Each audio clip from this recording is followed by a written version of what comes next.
भगवत गीता अध्याय 3 कर्मयोग। दोस्तों, अब गीता के 3rd चैप्टर में हम जानेंगे कि ऐसी कौन सी 2 चीज़ें हैं जो आपको इस दुनिया में कुछ भी हासिल करके दे सकती है। इसमें यह भी जानेंगे कि हम क्या हैं और हमारे अपने मन को अपने काबू में करके अपनी सभी गंदी आदतें कैसे छोड़ें और अपनी मनचाही मंजिल कैसे प्राप्त करें। अर्जुन बोले, हे कृष्ण, आपकी बातें सुन के ऐसा लग रहा है कि जैसे ज्ञान कर्म से ज़्यादा सही है, लेकिन आप तो मुझे सन्यासी बनने की जगह युद्ध करने के लिए बोल रहे हो। तो आप ये बताइए कि मैं ज्ञान का रास्ता अपनाकर सन्यासी बनूं या कर्म का रास्ता अपनाकर युद्ध लड़ूं। सुनकर कृष्ण बोले, इस संसार में मैंने खुद ने ही 2 तरह के योग बनाए हैं। योग मतलब ऐसा रास्ता जिससे हम अपना जीवन सफल बनाते हैं। उनमें से एक है ज्ञान योग और दूसरा है कर्म योग। और अर्जुन, तुम एक मनुष्य हो, तुम चाह करके भी अपने शरीर के कर्मों को पूरी तरह से नहीं छोड़ सकते। उदाहरण के लिए, तुम्हें हर पल सांस तो लेना ही पड़ेगा। अगर पेट है तो खाना तो पड़ेगा ही।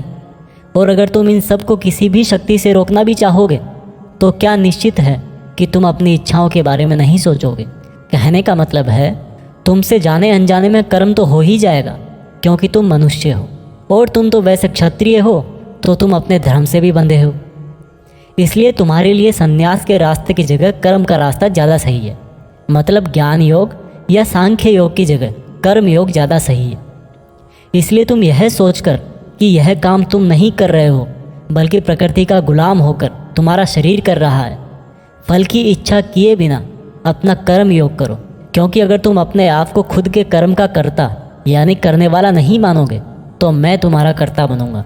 और जब मैं तुम्हारा कर्ता बनूंगा तो तुम्हें बिना मांगे ही वो सब सुविधाएं, सुख और राज्य दे दूंगा जिसकी तुम्हें ज़रूरत होगी। बिना मेहनत किए ही सुख सुविधाओं और राज्य का भोग किया तो तुम एक चोर कहलाओगे और तुम कभी परमात्मा यानी कि मुझसे नहीं मिल पाओगे। जिस तरह से महान लोग खाने के लिए नहीं बल्कि जीने के लिए खाते हैं, उसी तरह से तुम भी परिणाम के लिए नहीं बल्कि कल्याण के लिए युद्ध करो। हे अर्जुन, तुम मनुष्यों में सबसे बड़े हो, इसलिए जैसा तुम करोगे ठीक वैसा ही तुम्हारी संतान या आने वाली दुनिया करेगी। अर्जुन, अब तुम मुझको ही देख ले, मैं तो भगवान हूँ, मुझे भला किसी काम को करने की ज़रूरत क्या है। पर मैं इसलिए अपना कर्म करता हूँ क्योंकि मनुष्य की आत्मा मेरा ही छोटा सा अंश है, और जैसा मैं करूँगा वैसा ही फिर मनुष्य करेगा, और इस तरह से तो पूरी सृष्टि ही नष्ट हो जाएगी। कोई अगर तुम्हारा साथ भी ना दे या तुम्हारी आलोचना भी करे तो तुम उनको बिना कुछ कहे सिर्फ अपना कर्म करते जाओ, और ऐसा करने पर वह मनुष्य भी कुछ समय बाद तुम्हारे जैसा ही करने लग जाएगा। जो व्यक्ति यह सोचता है कि वह कर्म खुद करता है, उससे बड़ा मूर्ख और दुखी इस दुनिया में और कोई नहीं है, और ज्ञानी लोगों के द्वारा ऐसे मूर्खों को कभी नहीं छेड़ा जाना चाहिए। इसलिए अर्जुन, तू भी अपने आप को इस कर्म के बंधन में ना बांध कर बिना किसी आशा के, दया के और पछतावे के अपना युद्ध कर। अर्जुन, खुद का धर्म और कर्म दूसरों के धर्म और कर्म से ज़्यादा अच्छा समझा जाना चाहिए। भले ही हमारे खुद के धर्म में और कर्म के पालन करने में कोई कमी रह जाए। अर्जुन ने फिर सवाल किया कि अगर मनुष्य उसी परमात्मा का अंश है तो उससे गलतियां क्यों हो जाती है और वो बुरे काम क्यों करता है। भगवान श्री कृष्ण बोले कि मनुष्य शरीर भोग विलास करना चाहता है क्योंकि उसकी प्रकृति वैसी ही है। इसलिए अगर उसकी इच्छा पूरी नहीं होती तो उसको क्रोध आता है, और जिस तरह धुएं की वजह से आग दिखाई नहीं देती, उसी तरह से काम और क्रोध की वजह से मनुष्यों को अपना धर्म, कर्म और परमात्मा दिखाई नहीं देते, और इसी वजह से क्रोध और कामनाओं में आकर मनुष्य अपनी इंद्रियों और मन पर नियंत्रण खो देता है और ना चाहते हुए भी बुरे काम और गलतियां कर बैठता है। अर्जुन, तू हमेशा याद रखना, इस शरीर से ज़्यादा शक्तिशाली है इसकी इंद्रियां, इंद्रियों से ज़्यादा शक्तिशाली है मन, मन से शक्तिशाली है बुद्धि, और बुद्धि से ज़्यादा शक्तिशाली हो तुम यानी कि तुम आत्मा। इसलिए अर्जुन, तू अपनी आत्मा से अपनी बुद्धि को वश में कर।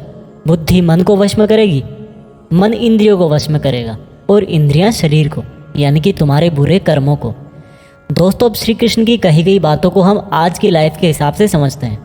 देखो, इस दुनिया में रिजल्ट 2 ही चीज़ों से आते हैं, ज्ञान और कर्म, मीन्स नॉलेज और एक्शन, लेकिन दोनों अलग अलग हैं। आज की दुनिया में हम दोनों चीज़ों को आपस में रिलेट करके देखेंगे।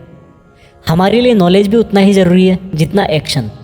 नॉलेज का मतलब यह नहीं है कि आप सिर्फ एग्ज़ाम पास करने के लिए सिलेबस को रटते हो, बल्कि नॉलेज का मतलब ये है कि आप सबसे पहले ये जानो कि आपके गोल्स क्या हैं, आपकी कैपेबिलिटीज़ और आपके इश्यूज़ क्या क्या हैं, और इन सब को मिलाकर गोल्स तक पहुंचने की आपकी प्लानिंग क्या है। ये है आपका नॉलेज यानी कि ज्ञान योग। इसके अलावा आपको एक और चीज़ जाननी चाहिए कि मेरे भाई, आप शरीर नहीं हो, आप एक आत्मा हो। आपकी आत्मा यानी आप खुद अपने इमोशंस, अपनी थॉट्स और अपनी एक्टिविटीज़ से बहुत ऊपर हो। और अगर आप ऐसा सोचोगे तो मैं दावे के साथ कह सकता हूँ आप 99% नहीं बल्कि 100% अपनी प्रॉब्लम से ऊपर उठ जाओगे। इसके बाद इस चैप्टर में दूसरा रास्ता बताया गया है कर्म योग, यानी कि आपके शरीर के एक्शंस के लिए भगवान ने ये बोला है कि हमें कभी यह नहीं सोचना चाहिए कि काम हम कर रहे हैं, और जब हम ये सोचेंगे कि काम नहीं कर रहे तब इसके दो फायदे होंगे।